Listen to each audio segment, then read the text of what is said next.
നമസ്കാരം, പ്രവാസി മലയാളിയിലേക്ക് സ്വാഗതം.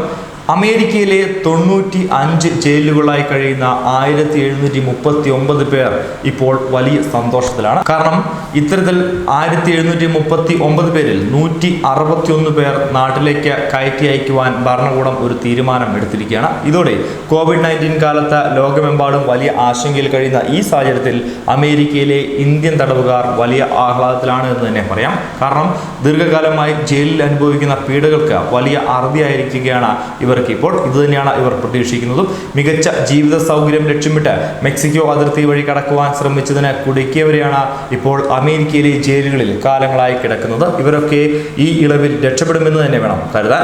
പഞ്ചാബിലെ അമൃത്സർ വിമാനത്താവളത്തിൽ ദിവസങ്ങൾക്കകം ഇവർ തിരിച്ചെത്തുമെന്ന് തന്നെയാണ് സൂചന. ഇതിൽ കൂടുതൽ പേരും ഹരിയാന സ്വദേശികളാണ് എങ്കിലും 2 മലയാളികളും ഉണ്ട് എന്നാണ് ആഹ്ലാദം പകരുന്ന വസ്തുത. പഞ്ചാബിൽ 56 പേരും, ഗുജറാത്തിൽ നിന്ന് 12 പേരും, ഉത്തർപ്രദേശിൽ നിന്ന് 5 പേരും, മഹാരാഷ്ട്ര 4, കേരളം 2, തെലങ്കാന 2, തമിഴ്നാട് 2, ആന്ധ്രാപ്രദേശ് 2, ഗോവ 2 എന്നിങ്ങനെയാണ് സംസ്ഥാന അടിസ്ഥാനത്തിലുള്ള കണക്ക്. അതേസമയം യുവാക്കളെ അടക്കം പ്രലോഭിപ്പിച്ച് 1/2 കോടി വരെ കൈക്കലാക്കി നാട് കടത്തുന്ന റാക്കറ്റ് ഉത്തരേന്ത്യയിൽ ശക്തമാണെന്നാണ് North American Punjabi Association executive ഡയറക്ടറായ സക്തം സിംഗ് ചഹാൻ ആരോപിക്കുന്നത്.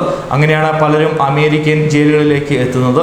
ICE റിപ്പോർട്ടിൽ കണക്കിൽ 2018 611 ഇന്ത്യൻ പൗരന്മാരെയും കഴിഞ്ഞ വർഷം 1616 ഇന്ത്യക്കാരെയും നാട് കടത്തിയിരുന്നെന്നും ഇക്കാര്യത്തിൽ ഇന്ത്യൻ ഭരണകൂടം യാതൊരു വിധത്തിലുള്ള ജാഗ്രത പാലിക്കുന്നില്ല എന്നുള്ളതും വ്യക്തമാവുകയാണ്. ഇത്തവണ ജയിൽ മോചിതരാകുന്ന ഇന്ത്യക്കാരിൽ 3 പേർ സ്ത്രീകളാണെന്നുള്ളതും പ്രത്യേകതയുണ്ട്. ഹരിയാനയിൽ നിന്നുള്ള 19 വയസ്സുള്ള 2 കുട്ടികളും ഇതിൽ ഉൾപ്പെടുന്നു. ജയിലിൽ അവശേഷിക്കുന്നവർ ഇനിയെന്ന് പുറം ലോകം കാണുമെന്നും ധാരണയില്ല.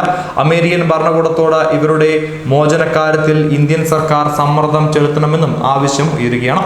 ന്യൂസ് ഡെസ്ക്, പ്രവാസി മലയാളി.